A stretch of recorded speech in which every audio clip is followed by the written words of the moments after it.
आखिरत में भी तो घर बनाना है। ओ भाई मर के कब्र में जाना है, वहां के लिए आपने बहरिया टाउन में, वहां के बहरिया टाउन में कितने प्लॉट खरीदे आपने? एक ढेले का नहीं है वहां। वो चवन्नी अठन्नी जो वो नहीं वाइपर, वो जो गाड़ी का शीशा साफ करने वाले, उनको भी 5 रुपए पकड़ा दिए, वो भी जान छुड़ाने के लिए। इससे बहरिया टाउन का प्लॉट ना दुनिया में मिलता है ना आखिरत में। लन तनालुल बिर्रा हत्ता तुनफिकू मिम्मा तुहिब्बून, अल्लाह फरमाते हैं महबूब चीज जब तक सदका नहीं करोगे उस वक्त तक नेकी की हकीकत तक नहीं पहुंच सकते। अल्लाह पूछेगा इस दुनिया की जो है ना रंग रलियों पे तो तुम्हारा बड़ा पैसा निकलता था, इतने गुनाह भी तुम्हारे आमाल में, और जन्नत पर तुम्हें यकीन भी, उसके लिए क्या निकला तुम्हारी जेब से? उसके लिए मस्जिद में एक पंखा लगा के उस पे स्टिकर लगा दिया वसीम भाई के इसाले सवाब के लिए। 4000 का पंखा आ जाता है आजकल, ठीक है वो भी गनीमत है, गनीमत। लेकिन कुछ रोकड़ा निकले भाई, ताकि पता चले, अल्लाह को यकीन आए कि आपका वाकई आखिरत पर ईमान है। देखो बहरिया टाउन पर ईमान है। 1-1 करोड़ रुपए निकलता है जेब से कि नहीं निकलता? आखिरत के लिए कभी निकला 1 करोड़ रुपए? बोलते क्यों नहीं भाई? नहीं निकलता। इसलिए कि वो ट्राई कर रहे हैं, इतने पैसे दो कि अगर जन्नत हुई तो फायदा हो जाए, नहीं हुई तो इतने पैसे जाया करने में कोई नुकसान। भाई रिस्क इतना लेता है, रिस्क उस चीज का लेता है इंसान जिसमें हार और जीत दोनों का इम्कान होता है ना, उसमें फिर थोड़ी इन्वेस्टमेंट होती है कि अगर जन्नत निकल आई तो फायदा हो जाएगा, नहीं निकली तो ये 150 रुपए सदका करने में कोई नुकसान नहीं है। और बल्कि उसमें भी उल्टी नीयत आजकल ये होती है कि बलाएं टल जाएंगी, वो भी चलो अच्छी नीयत है, उल्टी तो नहीं कहना चाहिए उसको, लेकिन उसमें भी जन्नत मकसूद नहीं है। उसमें भी ये कि यार वो भाई की टांग टूट गई है तो शायद जल्दी जुड़ जाए, 50 रुपए सदका कर दो। सफर पे जा रहे हैं, सफर बड़ा खतरनाक है, डाकुओं का खतरा है, तो कुछ सदके निकालो, ऐसे करते हैं, घुमाती है माएं। बच्चा बीमार है, डेंगू का खतरा है, कोरोना का खतरा आ गया, चलो सदका निकालो।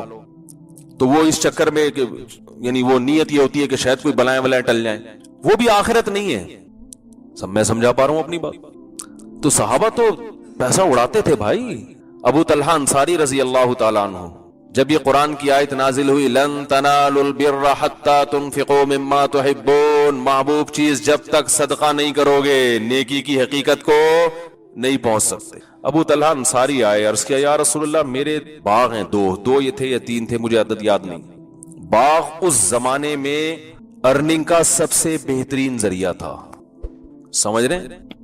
फलों के बागात अर्निंग का बेहतरीन जरिया।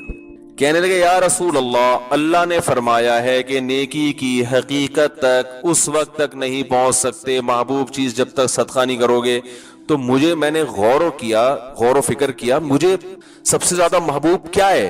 तो मुझे पता चला मेरी जो अर्निंग का जरिया है ना, मेरा बाग, वो ये ऐसे जैसे आप ये आयत सुन के कहें यार मुझे सबसे ज्यादा क्या चीज महबूब है जिसको मैं सब कुछ कुर्बान कर दूं, वो नहीं, तो आपको अपनी तारिक रोड की 4 दुकानें याद आई एकदम। यार सब कुछ हो सकता है, ये भैंसों का बाड़ा मैं किसी को नहीं दे सकता, ये तारिक रोड की 4 दुकानें किसी को नहीं दे सकता, ये डिफेंस की 3 दुकानें किसी को नहीं दे सकता। यही होगा ना? अच्छा मुझे एक बात बताओ, बीवी बोले या तो मुझे रखो, ये तारिक रोड की 4 दुकानें रखो, फौरन से पहले बेगम को छोड़ता है? आज का छोड़ेगा कि नहीं छोड़ेगा? आज के लोगों की बात, बेगम ये दुकानें रहेंगी तो दूसरी भी आ जाएगी। अगर तुम चली गई, ये नहीं रही ना, तो तुम भी थोड़े दिन में भाग जाओगी। अभी तो तुम कह रही हो कि इनमें से एक को मुझ पे रखो। वो है ना, एक आदमी ने कहा ना, वो गरीब आदमी दुकान पे गया गर्लफ्रेंड को लेके कि अल्लाह के नाम पे 2 दूध पत्ती दे दो भाई। तो उसने कहा कमबख्त, गर्लफ्रेंड इतना गरीब है तो गर्लफ्रेंड रखी क्यों है? तो कह रहे रखने के बाद गरीब हुआ हूं, जब रखी थी उस वक्त नहीं था। तो गर्लफ्रेंड इतना थोड़ी खाती है जितना बीवी खा जाती है। बीवी तो जायदादें खा जाती है माशाल्लाह, और खाना चाहिए, उसका हक है।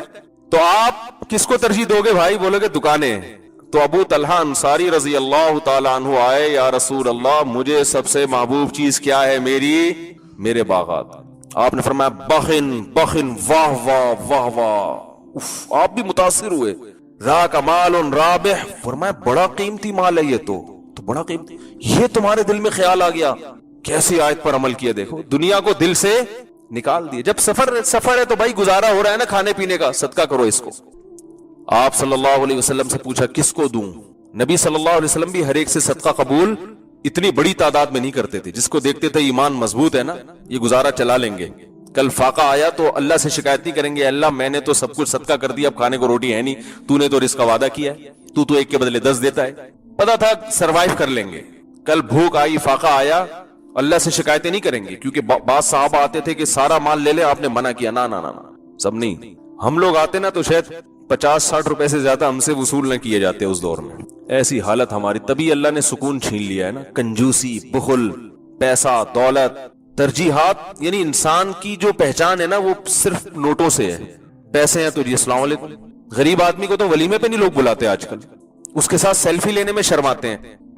तो नबी ने फरमाया तो बड़ा कीमती माल है। इस हदीस का एक एक जुज बड़ा सबक आमोज है।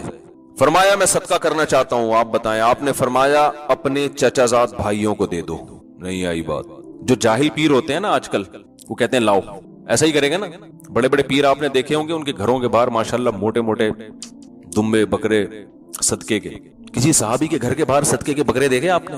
ये नबी के घर के बाहर सदके के बकरे या काली मुर्गियां कभी सुना? बुखारी में सफा नंबर फला डॉक्टर जाकिर नाइक से कभी सुना हो? हदीस नंबर 3458, सदके का बकरा नबी के घर के बाहर लाइन लगी होती थी।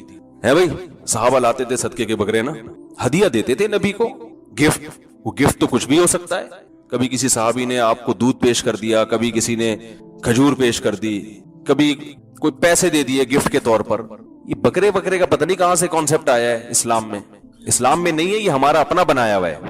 तो आपने फरमाया अपने चचाजाद, क्यों? इसलिए कि सदके में सबसे पहला हक किसका है? इस्लाम रिश्तेदारी के मामले में बड़ा सेंसिटिव है, याद रखो। आजकल ये चीज भी हमारे मुआशरे से खत्म। वही पैसे की वजह से ना, पैसा आ गया तो भाई से मुंह मोड़ लिया कि पैसे ना मांग ले गई मुझसे। ऐसे ही चल रहा है ना मार्केट में।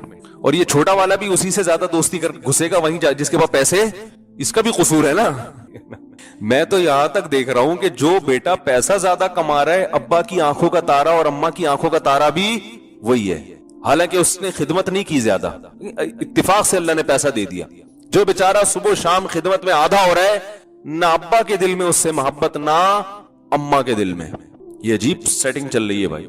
ये तो किस्मत का खेल है। उसके पास ज्यादा आ गया, उसके पास कम आया। है तो नेक वो ना जो गरीब है, नेक वेक नहीं, नेकी कहां गई? सही है ना। सिर्फ एक पैसा ऐसी चीज है जो वहां नहीं गया, वहां उसको कहीं नहीं भेजते। तो अबू तल्हा अंसारी का कितना बड़ा दिल, बाग अपने क्या कर दी, इब्नुल आमाम, अपने चचा के, वो गरीब होंगे। नबी ने हुक्म दिया अपने, ये आपने रिश्तेदारी सिखाई है साहब। आज किसी में दम है कि अपने सगे भाई, चचाजाद भाई तो फिर भी दूर हो जाता है, अपने सगे भाई को कुछ ऐसा कीमती गिफ्ट दे दे। कभी देखा? गिफ्ट तो चलते हैं हमारे मुआशरे में, लेकिन ऐसे लो वैल्यू के गिफ्ट चल रहे हैं ना, इतने थके हुए। देखो गरीब आदमी की तरफ से तो बेचारा, उसके लिए तो थोड़ी चीज भी बहुत है। जिनको अल्लाह ने पैसा दिया तो भाई कभी बड़ी रकम भी सदका कर दिया करो। आपको शैतान फकर से डराएगा, अश्शैतानु यईदुकुमुल फकर। कुरान कह रहा है कि जब तुम सदका करोगे शैतान तुम्हें फकर से डराएगा। इससे पता चलता है सदका वो होता है जिसमें फकर का खौफ भी आ रहा हो। हमारे सदकों से यकीन होता है कि कुछ भी नहीं होने वाला, इतने थोड़े से पैसे सदका कर रहे होते हैं। तो अल्लाह फरमाते हैं जब तुम सदका करोगे ना तो जाहिर है ऐसी अमाउंट के शैतान तुम्हें फकर से डराएगा। वयामुरुकुम बिल फहशा वल्लाहु यईदुकुम मगफिरतम मिन्हु व फज़ला। अल्लाह अपने फजल का वादा कर रहा है कि रिटर्न करेगा, ये लौटाएगा। वक्ती तौर पर तो परेशानी आती है, लेकिन सर उठा के जियोगे, सारी जिंदगी खाते पीते रहोगे इंशाअल्लाह। अबू तल्हा अंसारी को अल्लाह ने बाद में बड़ी दौलत दी है। जितने सहाबा सदकात और खैरात वाले हैं ना, कोई भी गुर्बत का शिकार नहीं हुए। दौलत दौड़कर उनके कदमों की तरफ आई है। आज मुसलमानों में बड़ी कंजूसी पैदा हो गई है भाई। बजाय खिलाने के खाना सीख लिया है। बहनों को खिलाना चाहिए, लेकिन बजाय खिलाने के बहनों की विरासत, बोलो ना, हड़प कैसे खा जाऊं, बीवी का मेहर कैसे खाऊं, बहन की विरासत कैसे खाऊं, और बेगम इस चक्कर में होती है मियां की जायदाद जिंदगी में कैसे खा जाऊंगा। बड़ी मोहब्बत से कहेंगी कि आप अगर ये मकान मेरे नाम करा दें कितना अच्छा होगा। आप कहते हैं बेगम मैंने अपने पैसों से खरीदा, तुम्हारे नाम क्यों कराएं? तो क्या मुझ पर ट्रस्ट नहीं है? क्या मैं लेके भाग जाऊंगी? क्या अल्लाह ने करे मुझे छोड़ने का इरादा है? आदमी ऐसे ताने सुन के कहते हैं नहीं भाई, ना तो छोड़ने का इरादा है, ना तुम पे ऐसा मैं कह सकता हूं कि तुम पे ट्रस्ट नहीं है। कुछ कोई ऐसी बात नहीं है बेगम। तो फिर क्यों, फिर आखिर क्यों? ऐसे मौके पे मुझे फोन करते, अच्छा फिर ये मुतासिर होके लिखवा देते ये मकान बेगम के नाम से, और फिर दोस्तों को भी बताएगा यार हमारे मियां बीवी में कोई फर्क ही नहीं है, अल्हम्दुलिल्लाह इतने अच्छे ताल्लुकात हैं। सब जगह नहीं होता, लेकिन बास केसेस में फिर बड़ा भुगतना पड़ता है आदमी को, भुगतना। अगर आप मुझसे मशवरा लेते तो मैं आपसे कहता कि जब आपकी बेगम आपसे ये कह रही है कि मकान मेरे नाम करवा दो, क्या मुझ पे ट्रस्ट नहीं है? तो बीवी से बोलो क्या तुम्हें मुझ पे ट्रस्ट नहीं है? मेरे नाम पे अच्छा नहीं लग रहा तुम्हें? मैं कोई लेके भाग जाऊंगा? तुम्हारे बच्चों का ही काम आएगा, मर गया तो तुम्हारा ही विरासत में हिस्सा निकलेगा। भाई जो गिनती है उसने सीखी हुई, वो आप भी तो सीख लो ना कहीं से। फिर वो क्या आपको क्या मुझसे मोहब्बत नहीं है? तो बेगम से बोलो कि बेगम देखो, जिसको मोहब्बत का इजहार करना होता है वो गिफ्ट देता है, लेता नहीं है, हैं? सही है? तुम ये कैसी मोहब्बत का सबूत है कि तुम मुझसे मेरा मकान मांग रही हो? मोहब्बत के सबूत देखो, आप मुझसे मिले, मुफ्ती साहब आप हमें बहुत अच्छे लगते हैं, मुफ्ती साहब बड़े आपसे अकीदत है, बड़ा अच्छा बयान आपका, मजा आता है, आप अपना मोबाइल मुझे गिफ्ट दे दें, तो ये कोई पागलों वाली बातें नहीं होंगी। आप बोलो भाई मुफ्ती साहब आप हमें बहुत अच्छे लगते हैं, तो मेरे दिल में एकदम लालच आएगी, आप अपना मोबाइल निकाल के मुझे शायद देने वाला हो, इतना अच्छा लग रहा हूं मैं इसको, क्या ख्याल है? तो यही मामला हो रहा है भाई। बीवी पर भी तो लाजिम है कि वो शौहर से मोहब्बत करे, तो औरत को चाहिए कि शौहर जब मकान आपके नाम कर रहे हैं तो कह रहे हैं आप मेरे सर के ताज हैं, आपको ये मकान मेरे नाम करने की जरूरत नहीं है, मुझे आप पर पूरा एतमाद है, आपका पैसा मेरा ही है, आपने आज तक कभी फर्क नहीं किया, आप अपने पास ही रखें, मुझे तो आप चाहिए। फिर मजा आएगा ना, उल्टी कहानियां चल रही हैं, फिर मजा आएगा भाई। मोहब्बत का इजहार के लिए कुछ पेश करना पड़ता है, जायदादें लिखवा के फिर वो इख्तलाफात का तो कोई टाइम थोड़ी होता है, जब इख्तलाफात होते हैं तो बड़ी अच्छी मोहब्बतों में भी इख्तलाफात शुरू हो जाते हैं। बेटे के नाम जायदाद कर दी जिंदगी में ही, मैं मना करता हूं, क्यों कर रहे हो भाई? तुम्हारा पैसा है, अपने पास रखो। अंता व मालू का ली अभी का हदीस में आता है, औलाद को नबी ने कहा कि तू भी, तेरा माल भी तेरे बाप का है, बाप को नहीं कहा कि तुम्हारा माल तुम्हारे औलाद का है, वो तो मरने के बाद है, क्योंकि अब बाप रहा ही नहीं है, तो जाहिर है बाप की जगह जो उसके जानशीन है, जिंदगी में तो सब बाप का है, औलाद कैसे हक जिताती हमारा? हमारे हजरत मुफ्ती रशीद अहमद साहब रहिमहुल्लाह ताला को उनके वालिद ने जिंदगी में जायदाद दे दी, डिवाइड कर दी सब बेटों में ना, बेटे बेटियों में। तो जब डिवाइड कर दी, हैंड ओवर भी कर दिया, कब्जा भी दे दिया, तो हमारे हजरत के जो वालिद थे उन्होंने 80 साल में फिर एक और शादी की, 80 साल की उम्र में, और अल्लाह ने उनको औलाद भी दी। ये इतने बुजुर्ग लोग हैं, ये शादियों से बाज नहीं आते, ये ज़हन में रखें। ये जो ताने देते हैं ना शादियों के, शादियां करना, ये ताने देना उन्हीं लोगों का काम है जो इस्लाम के मिजाज से वाकिफ नहीं है, वरना ये मूसा अलैहिस्सलाम को ताने देते 4 शादियों के सब। हजरत मूसा कलीमुल्लाह कोहे तूर पे अल्लाह से हम कलाम होने वाले, बीवियां कितनी? 4। हजरत सुलेमान अलैहिस्सलाम की बीवियां, हमारे नबी 9। हाँ, हुकूक पहले हैं, ये मैं बार बार कहता हूं, हुकूक अदा नहीं करना फिर नहीं कर सकते, या एक के हुकूक अदा नहीं कर रहे फिर इजाजत नहीं है दूसरी की। तो हजरत वो बूढ़े थे, अकेले थे, एक और शादी कर ली उन्होंने, कहा चलो भाई।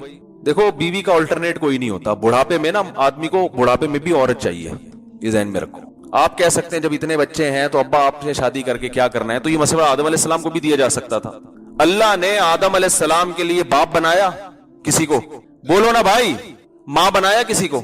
है भाई, बहन बनाई कोई भाई पैदा किया कि ये अकेले हैं तो इनके लिए एक अब्बा भी होने चाहिए, एक अम्मा भी होनी चाहिए, एक भाई भी होना चाहिए, एक बहन भी? ना ना ना ना। सबसे पहला रिश्ता जो दुनिया में वजूद में आया वो कौन सा?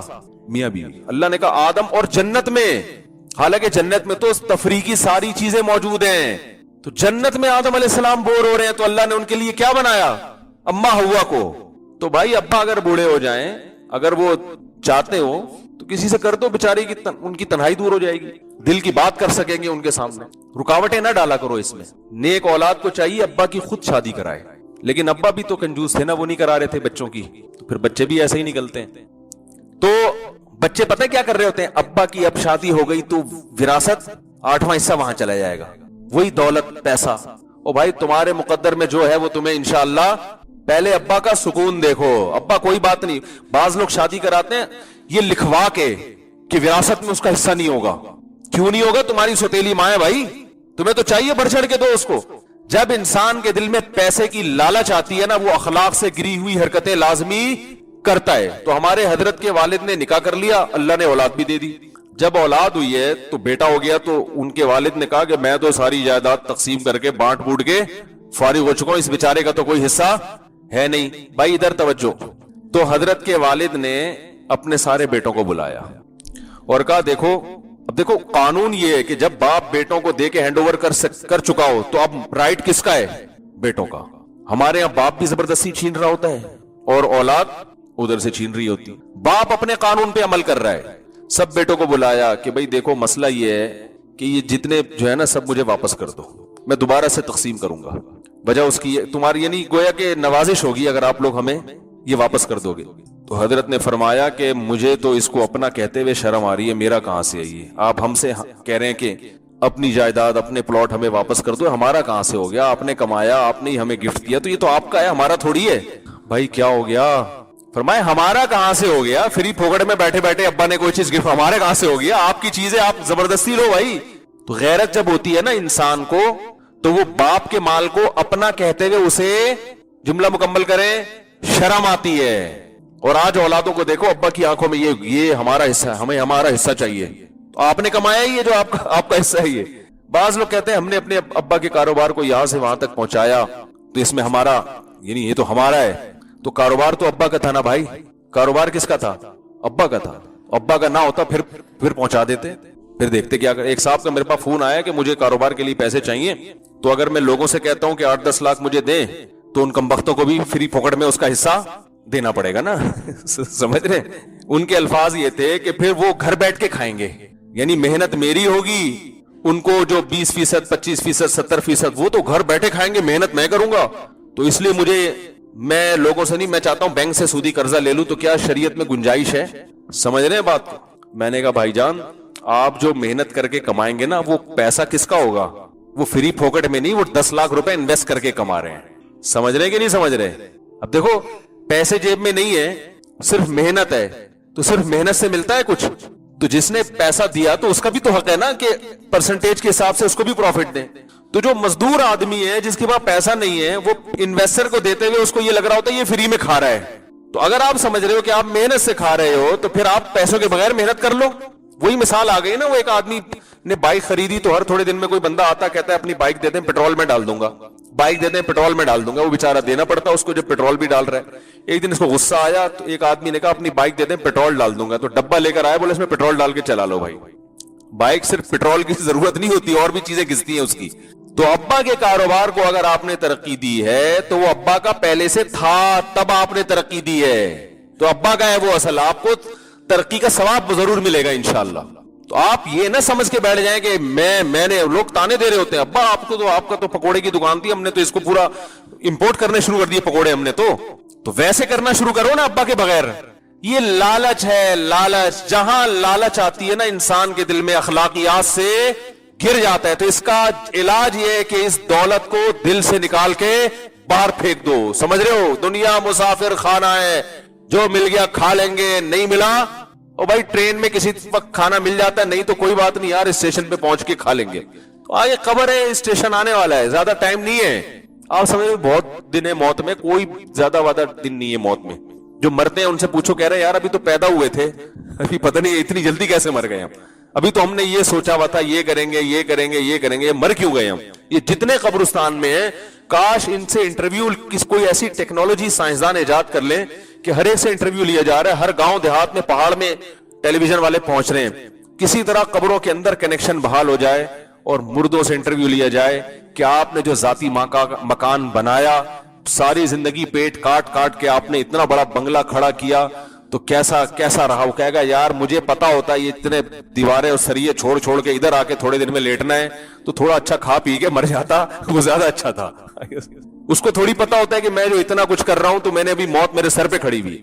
تو وہ جلدی سے بات مکمل کر دوں کہ وہ جو پیسے زیادہ آئے نا, اگر کبھی گھر ہم خرید لیں تو سمجھ لینا مفتی صاحب کا پیسہ, یا تو پیسہ بہت آگے, کسی نے فری پھوکٹ میں گھر پکڑا دیا ہے, فری پھوکٹ. سمجھ رہے ہو, فری پھوکٹ میں چانس ہے نہیں اس کا, ایک مثال دے رہا ہوں, ہو تو سکتا ہے نا, فری پھوکٹ میں پکڑا دی ہے. سمجھ آ رہی ہے بات؟ تو اور اس میں بھی میری رائے یہ ہے کہ اگر آپ کے وہ اللہ نے بہت زیادہ پیسہ دے بھی دیا ہے, تو بجائے گھر کے پلاٹ لے لو اولاد کے لیے.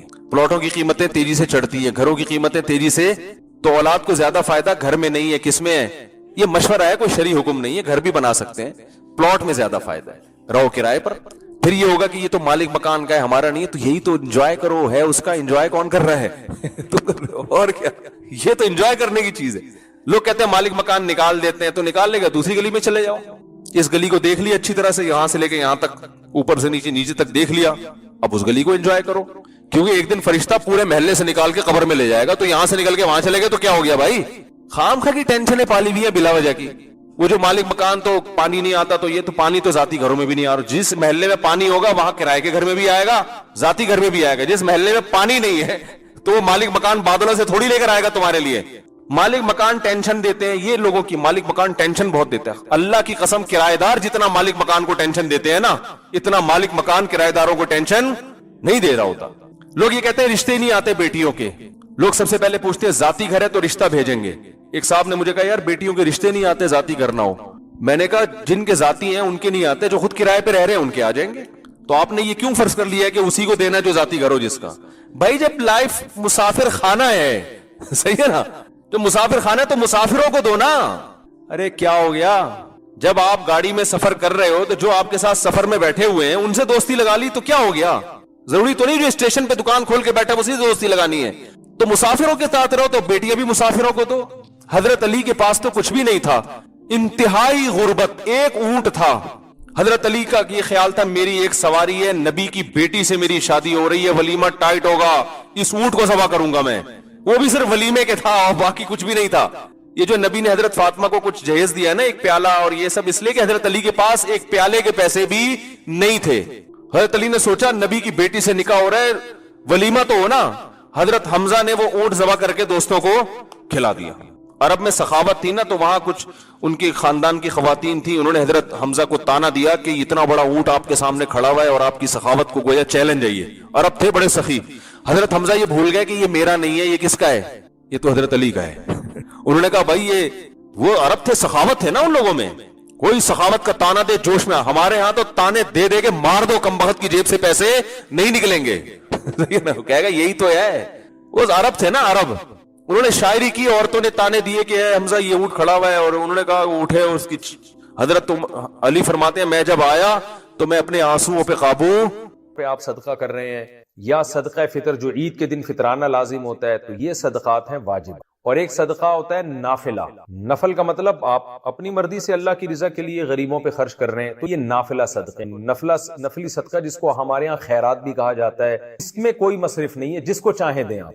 बल्कि ये मालदार को देना भी जायज है। बाज़ दफा इंसान मालदार पे भी सदका कर रहा होता है कि चलो यार थोड़ा और अच्छा हो जाएगा ये। जैसे आप अपने रिश्तेदारों में कोई आपके करीबी रिलेटिव है, मालदार है, लेकिन आप उसको सदका दे दे, और अच्छा खा लेगा, ये अच्छा खा रहा है लेकिन और ज्यादा अच्छा हो जाएगा। तो ये जो नफली सदका है, इसके लिए शरीयत में कोई शर्त नहीं है, अमीर और गरीब की कोई शर्त नहीं है, किसी को भी दिया जा सकता है। जो ज़कात सदका वाजिबा है, उसके लिए मसारिफ अल्लाह ने कुरान में यहाँ बयान, तो आज मैं इंशाअल्लाह उसकी। अल्लाह ने फरमाया सदकात फकीरों का हक है और मिस्कीनों का हक है। फकीर और मिस्कीन में क्या फर्क है? देखें, नॉर्मली जब कुरान में ये लफ्ज अलग अलग इस्तेमाल हो तो फकीर से मुराद, मिस्कीन से मुराद कोई फर्क नहीं है। लेकिन जब दोनों इकट्ठे इस्तेमाल होते हैं तो फिर दोनों का अलग अलग मफहूम बयान करना। जैसे कि कुरान ने जहां मोमिन कहा तो मोमिन से मुराद मुस्लिम है, मुस्लिम कहा तो मुस्लिम से मुराद मोमिन है। लेकिन जब ये दोनों लफ्ज इकट्ठे इस्तेमाल होंगे तो फिर मुस्लिम का अलग तर्जमा किया जाएगा, मोमिन का अलग। मोमिन का तर्जमा अकीदा उसका सही हो, मुस्लिम का तर्जुमा प्रैक्टिकली भी वो इस्लाम को फॉलो कर रहा हो, ये तर्जमा किए।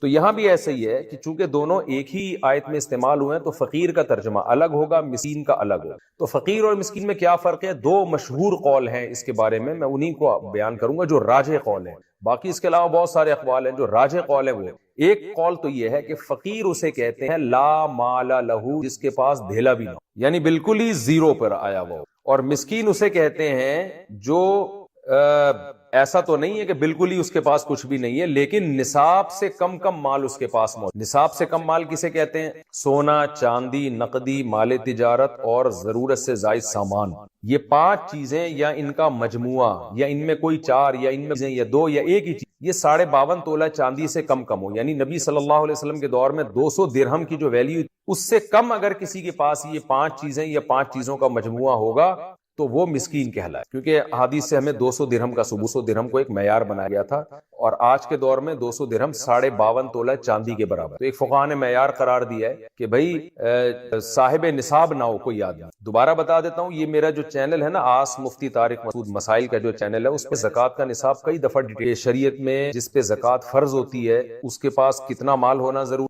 और वो शख्स जो ज़कात ले सकता है उसका मयार किया है। तो वहां डिटेल में बयान कर चुका हूं, मुख्तसर दोबारा यहां बयान कर रहा हूं ताकि ये टॉपिक हमारा यहीं पे कंप्लीट हो जाए। खूब समझ लें, सोना, चांदी यानी गोल्ड और सिल्वर, और तिजारती माल। तिजारती माल का मतलब ये होता है आपने कोई माल खरीदा हो इससे कि मैं इसको बेचूं। और चौथी चीज है कैश अमाउंट, डॉलर है, रियाल है, करेंसी है पाकिस्तानी, कोई भी कैश होता है आपके पास। और पांचवी चीज है जरूरत से जायद सामान। जरूरत से जायद सामान वो होता है नॉर्मली घरेलू सामान में वो सामान जो पूरे साल इस्तेमाल ना हो। اور پراپرٹی میں وہ پراپرٹی جو نہ آپ نے کرائے پہ دی ہوئی اور نہ آپ اس میں خود رہ رہے ہوں، نہ وہ زراعت کے لیے استعمال ہو رہی ہے، ویسے ہی پلاٹ پڑا ہوا ہے آپ کا. تو یہ پانچوں چیزیں جو ہے یہ ان کو کاؤنٹ کیا جاتا ہے. تو یہ پانچوں چیز جس شخص کے پاس 52.5 تولہ چاندی سے کم ہوں گی وہ غریب کہلائے گا شریعت کی نظر میں، اس پر اس کو زکوٰۃ دی جا سکتی. اگر 5 چیزیں نہیں 4 چیزیں ہیں 2 چیزیں تو بھی ہے. مثال کے طور پر ایک آدمی کے پاس کیش اماؤنٹ ہی 1 لاکھ روپے ہے آج کی تاریخ یعنی جولائی 2022، تو کیش اماؤنٹ کسی کے پاس اتنا پڑا ہوا ہے تو 52.5 تولہ چاندی کی قیمت سے زیادہ ہے وہ 1 لاکھ روپے، تو پھر وہ زکوٰۃ نہیں لے سکتا. یا کیش اماؤنٹ تو تھوڑا ہے لیکن اس کے ساتھ سلور ملا دیا، سونا ملا دیا تو اتنا بن جاتی ہے اس کی مارکیٹ ویلیو. خلاصہ بار بار میں جو بیان کر رہا ہوں، 5 یا 4 چیزیں یا 3 چیزیں یا 2 یا ایک ہی چیز اگر 52.5 تولہ چاندی کے برابر ہوگی تو وہ زکوٰۃ کا مستحق نہیں ہے، وہ مسکین کہلائے گا شریعت، اور اس کے لیے زکوٰۃ لینا جائز نہیں ہے. اس سے کم کی مالیت ہے تو زکوٰۃ لینا جائز. ہاں اگر کسی کے پاس 52.5 تولہ چاندی کے برابر یہ چیزیں ہیں لیکن قرضہ اس سے بھی زیادہ ہے تو بھی وہ زکوٰۃ لے سکتا ہے، جیسے کہ آگے قرآن نے قرض داروں کا الگ سے تذکرہ کیا. مثال کے طور پر کسی بار 1 لاکھ روپے پڑے ہوئے ہیں 52.5 تولہ چاندی قیمت کے برابر، یہ چاندی پڑی ہوئی ہے 52.5 تولہ، لیکن قرضہ جو اس کے اوپر بنتا ہے وہ 2 لاکھ کا بن رہا ہے، وہ زکوٰۃ لے سکتا ہے. تو یہ خوب اچھی طرح سمجھ لیں کہ تو مسکین کی ڈیفینیشن کیا ہوئی کہ مال تو ہو لیکن نصاب سے کم، اور فقیر کی ڈیفینیشن کیا ہوئی سرے سے مال ہی نہیں. تو اللہ نے دونوں کا تذکرہ کیا کہ دونوں زکوٰۃ کے مین ہیں.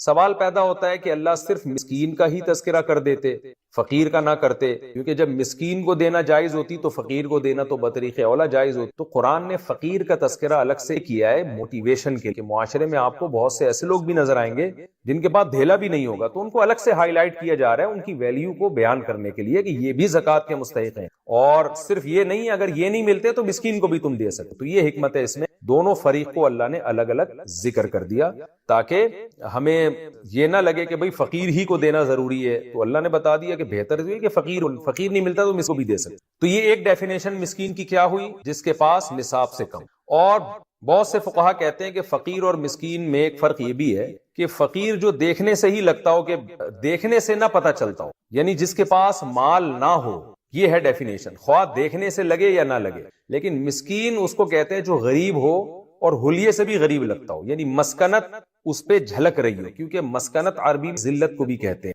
تو مسکین کا مطلب کیا ہوا، اس کے یعنی ذلت سے مراد یہ ہے کہ چہرہ اور لباس سے لگ رہا ہو کہ یہ بیچارہ معاشرے کا ایک پست آدمی، اس کے پاس مال نہیں. تو پھر یہ ایک اعتباری فرق ہو جائے گا، لفظی اختلاف ہو جائے گا. فقیر کا مطلب کیا ہوا، غریب آدمی، اور مسکین کا مطلب یہ ہوا کہ وہ غریب جو دیکھنے میں بھی غریب لگے. اس میں پھر قرآن کا مطلب یہ ہوگا کہ کچھ فقیر تو ایسے ہیں کہ جو تمہیں ضروری نہیں ہے کہ دیکھنے سے فقیر لگیں تو ان کو بھی دینا ہے، اور کچھ ایسے ہوتے ہیں جو بیچارے ایسی حالت میں ہوتے ہیں کہ دیکھتے ہی پتہ چل جائے گا کہ یہ آدمی ٹھیک نہیں ہے، اس کی حالت ٹھیک، اس کو بھی دی جائے. اسی وجہ سے حضرات فقہا نے بیان کیا کہ اگر آپ کسی کے ظاہری حلیے سے متاثر ہوئے اور آپ یہ سمجھے کہ یہ واقعی مسکین ہے، غریب ہے اور اس کے پاس مال نہیں ہے، آپ نے زکوٰۃ دی، بعد میں پتا چلا کہ یہ تو فراڈی تھا، تو بھی زکوٰۃ آپ کی ادا ہو جائے گی. کیونکہ ظاہر سے تو ہم کو یہی لگ رہا تھا کہ فقیر، اب دل کے اندر کون جھانک کے دے، کیونکہ اللہ نے اس کو بھی زکوٰۃ دینی. تو پہلا قول وہ زیادہ مضبوط ہے، دوسرا قول بھی ہے، لیکن پہلا قول میں اس کے فرق میں بتایا وہ ذرا زیادہ مضبوط ہے. فقیر وہ جس کے پاس سرے سے پیسہ ہی نہیں ہے، وہ کہ پیسہ تو ہے مگر نصاب سے کم ہے. ان دونوں کو زکوٰۃ دی جائے. آگے قرآن کہہ رہا ہے والعاملین علیہا، ان لوگوں کو بھی زکوٰۃ دی جا سکتی ہے جو عاملین ہیں. عامل مطلب عمل کر رہے ہیں زکوٰۃ پر، یہ ایک ٹرم ہے. عاملین ان کو کہا جاتا تھا جو گورنمنٹ کی طرف سے، خلیفہ کی طرف سے زکوٰۃ کی وصولی پر معمول، وہ اگرچہ مالدار ہوں، غریب نہ بھی ہوں، پھر بھی گورنمنٹ ان کو زکوٰۃ کے پیسوں سے تنخواہ دے سکتی. یہاں مراد ان کی تنخواہ ہے. جیسے حکومت نے بھیجا بھائی زکوٰۃ لے کر آؤ فلاں جگہ سے، جا کے لوگوں سے جمع کرو تاکہ ہم اس کو غریبوں پہ خرچ کریں، تو جو گورنمنٹ کے ملازمین جائیں گے تو گورنمنٹ انہی زکوٰۃ کے پیسوں سے ان کی تنخواہیں بھی دے سکتی ہے. یہ مطلب ہے اس آیت کا. یہ مطلب نہیں ہے کہ یہ عاملین ادھر ادھر سے جا کے زکوٰۃیں اکٹھا اپنی جیب میں ڈالنا شروع. والمؤلفة قلوبهم، اچھا یہ بھی بتا دوں کہ یہ بھی حکومت کے ساتھ خاص ہے. عام آدمی اگر کسی شخص کو بھیجتا ہے کسی فقیر مالدار سے زکوٰۃ کی وصولی کے لیے، تو وہ اپنی زکوٰۃ کے پیسوں میں سے اس عامل کو اجرت نہیں دے سکتا. اگر دے گا تو زکوٰۃ ادا نہیں ہوگی. خوب سمجھ لیں اچھی طرح. تو ایک عام آدمی کے لیے جائز نہیں ہے، صرف گورنمنٹ کو یہ حق حاصل ہے کہ وہ ان زکوٰۃ کے پیسوں سے ان عاملین کی تنخواہیں دے سکتے۔ وَالْمُؤَلَّفَةِ قُلُوبُهُمْ، اللہ کہتے ہیں اسی طرح زکوٰۃ ان کا بھی حق ہے، یا صدقات واجبہ ان کا بھی حق ہیں، جن کی جو مؤلفۃ القلوب ہیں۔ یہ بھی ٹرم ایک استعمال ہوتی ہے۔ ہوا یہ تھا کہ رسول اللہ صلی اللہ علیہ وسلم کے دور میں بہت سے عرب کے سردار ایسے تھے جو اسلام کے بہت قریب تھے، تو آپ نے ان کا دل رکھنے کے لیے ان کو ہدیے، ان کا اکرام کیا، کیونکہ عزت دار لوگ جو ہوتے تھے نا، وہ پہلے بھی وہ تلوار کے زور سے یا آپ ان کو نیچا دکھانے کی کوشش کریں، اس سے وہ نہیں مانتے تھے، تو ان کو نبی صلی اللہ علیہ وسلم نے عزت دی، رسپیکٹ دی، کیونکہ ہمیشہ سے وہ اسی عزت کے عادی تھے، ان کا اکرام کیا، ان کو آپ نے پیسے دیے، ہدیے دیے، تو اس سے وہ اسلام کے قریب آ گئے اور وہ مسلمان ہو گئے۔ اسی طرح کچھ ایسے لوگ بھی تھے جو ایمان لائے تھے لیکن ایمان میں مضبوط نہیں تھے، جیسے کہ بعد میں بہت سے لوگ ایمان لائے ہیں، قرآن کہتا ہے ان کا ایمان ان لوگوں کی طرح نہیں ہے جو پہلے ایمان لے کر، ان کے بارے میں ڈر یہ تھا کہ ان کا اگر اکرام نہ کیا گیا تو یہ بدگمان نہ ہو جائے، صلی اللہ علیہ وسلم نے ان کا بھی اکرام کیا۔ تو پہلے زکوٰۃ کے مستحقین میں یہ لوگ بھی شامل تھے جن کو المؤلفۃ القلوب کہا جاتا تھا، کہ اسلام دشمنی کو کم کرنے کے لیے، جو اسلام دشمن قوتیں ہیں ان کے شر کو توڑنے کے لیے ان کو سرداروں کی مدد کی جاتی تھی زکوٰۃ کے ذریعے۔ لیکن نبی کے دنیا سے جانے کے بعد صحابہ کا اجماع ہو گیا کہ اب اسلام کو چونکہ اپنا وجود اسلام کا قائم ہو چکا ہے، اس وقت تو اسلام خطرے میں تھا نا، اس کا امکان ہی تھا کہ جڑ سے ہی نہ ختم ہو جائے کہیں، لیکن اب ایسا امکان چونکہ ختم ہو گیا ہے تو صحابہ ہی کا اجماع ہو چکا تھا اس کے اوپر کہ اب المؤلفۃ القلوب کو حصہ نہیں دی، اب یہ والا جو حصہ ہے یہ ہمیشہ کے لیے ساقط ہو گیا قیامت تک کے لیے، تو صحابہ کا اس پر اجماع ہو گیا تھا، اور اجماع بھی دلیل قطعی ہے، اس کے بعد بھی آج تک امت کا اس پر اجماع ہی رہا ہے کہ اب کسی غیر مسلم کو اسلام کے قریب لانے کے لیے زکوٰۃ قطعاً نہیں دی، یہ ناممکن ہے۔ اگر کوئی اس آیت کا سہارا لے گا تو وہ غلط ہے، کیونکہ اجماع امت کے خلاف ہے۔ قرآن ہی نے کہا ہے کہ جو عامت المسلمین کے راستے کو چھوڑتا ہے تو قرآن ہی کی آیت ہے کہ ہم اس کو جہنم کی طرف لیں گے، قرآن ہی نے اجماع کو حجت قرار دیا۔ تو جب ایک مسئلے پر اجماع ہو گیا تو اب یہ مصرف ختم ہو گیا۔ تمام فقہا کا، تمام مفسرین کا یہی قول ہے کہ المؤلفۃ القلوب والا جو حصہ تھا وہ ہمیشہ کے لیے ساقط ہے۔ یہ ہو گئے جی 4 مصارف، ایک فقراء، مساکین، عاملین، مؤلفۃ القلوب۔ 5واں جس کو قرآن بیان کرتا ہے وفی الرقاب۔ وفی الرقاب کا مطلب یہاں بھی مضاف محذوف ہے۔ اکثر مثال دیتا ہوں، ہم کہتے ہیں گاڑی پنچر ہو گئی ہے، حالانکہ گاڑی کا ٹائر پنچر ہوا ہوتا ہے، تو ٹائر کو حذف کر دیا ہوتا ہے یہ بتانے کے لیے کہ سامنے والا عقل مند ہے، اسے پتا ہے گاڑی تھوڑی اس کا ٹائر پنچر۔ ہم کہتے ہیں میں 3 ڈشیں کھا گیا بریانی، یعنی کہ ڈش کھائی ہوتی ہے نا، بریانی کھائی ہوتی، تو یہ مجازن اس طرح کے الفاظ حذف ہوتے رہتے ہیں۔ تو یہاں بھی قرآن کہہ رہے ہیں گردنوں میں بھی تم زکوٰۃ دے سکتے ہو، کیا مطلب؟ گردنیں چھڑوانے میں، فی فک الرقاب۔ گردن چھڑوانے سے مراد کیا ہے؟ رقبہ کی جمع رقاب آتی ہے، گردن سے مراد ہے یہاں غلام آزاد کروانا۔ پہلے زمانے میں ایسا ہوتا تھا، اور قرآن نے بھی اس کی ترغیب کہ غلام بعض دفعہ اپنے مولا سے یہ ایگریمنٹ کرتا تھا کہ اگر مولا کہتا تھا تم مجھے 1 سال میں فار ایگزامپل 1 کروڑ روپے کما کے دے دو تو تم آزاد ہو، یا تم 50 لاکھ کما کے دے دو، یا 10 لاکھ کما کے دے دو، جو بھی اس زمانے کے حساب سے چاندی کی ویلیو، تو غلام بڑی محنت کرتا تھا۔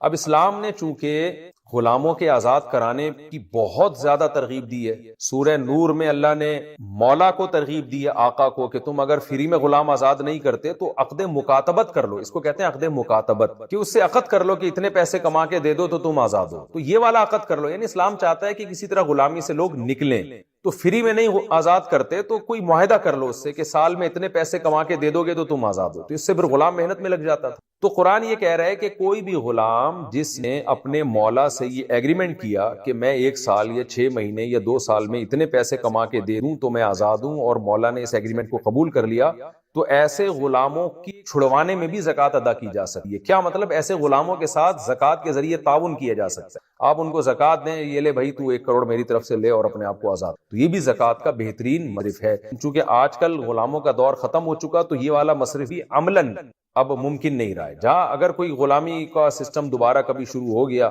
تو یہ بھی ہو جائے گا، غلاموں کو آزاد کرانے کے لیے زکوٰۃ دی جائے گی، لیکن آج کل غلام ہوتے نہیں، تو یہ جو عام خادمین ہیں یہ اگر غریب ہوں گے تو ان کو زکوٰۃ دی جائے گی، غریب نہیں ہوں گے تو زکوٰۃ نہیں، ان کو غلاموں پر قیاس نہیں۔ اچھا، غلام میں جو مرد غلام تھے وہ بھی داخل ہیں، اور لونڈیاں جو تھیں، عورتیں جو غلام ہوتی تھی وہ بھی داخل ہیں۔ اگر کوئی عورت اپنے مولا سے یہ عقد کر لے کہ میں اتنے پیسے دے دوں گی میں آزاد ہوں، تو اس کا بھی یہی، اس لونڈی کے ساتھ بھی زکوٰۃ کے ذریعے تعاون کیا جاتا ہے۔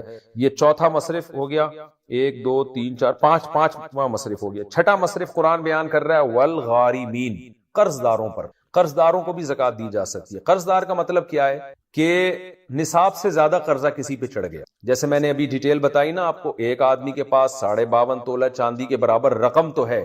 اب لوگ اسے مسکین تو نہیں سمجھیں گے, لوگ کہیں گے بھائی اس کے پاس تو اتنا پیسہ ہے, لیکن قرضہ اگر اس سے بھی زیادہ ہے, اتنا قرضہ ہے کہ اگر وہ قرضہ ادا کرے تو صاحب نصاب نہیں رہتا. وہ 52.5 تولہ چاندی کے برابر اس کے پاس مال بچتا ہی نہیں ہے. مثال کے طور پر آج 52.5 تولہ چاندی کی قیمت ہے ₹1,00,000 اور قرضہ اس پہ چڑھا ہوا ہے 50,000 کا, تو ظاہر ہے قرضہ اگر مائنس کریں گے تو حقیقت میں یہ 50,000 کا مالک ہے, تو صاحب نصاب نہیں ہے, لہذا اس کو زکات دی جا سکتی. تو یہ مطلب ہے والغارمین کا کہ اگر کسی کے اوپر قرضہ چڑھا ہوا ہے اس کو بھی زکات دی جا سکتی ہے. خوب سمجھ لیں, خام خواہ میں قرضہ چڑھنے سے زکات نہیں ہوتی. مثال کے طور پر آپ 1 کروڑ روپے کے مالک ہیں اور قرضہ آپ پر 20 روپے چڑھا ہوا ہے, تو اب کوئی آدمی زکات مانگے لوگوں سے, لوگ کہیں تیرے تو کروڑوں کا مالک ہے, وہ کہے نہیں جی میں 20,000 میرے اوپر قرضہ چڑھا ہوا ہے, تو وہ زکات کا مستحق نہیں ہے. اب اگر وہ یہ دلیل دینا شروع کر دے کہ قرآن کہہ رہا ہے کہ قرض داروں کو زکات دو تو میں بھی تو قرض دار ہوں, تو یہ غلط استدلال ہوگا. یہاں قرض داروں سے وہ والا قرض مراد ہے جو نصاب سے زیادہ قرضہ ہو, یا اتنا قرضہ ہو کہ وہ ادا کیا جائے تو نصاب بچ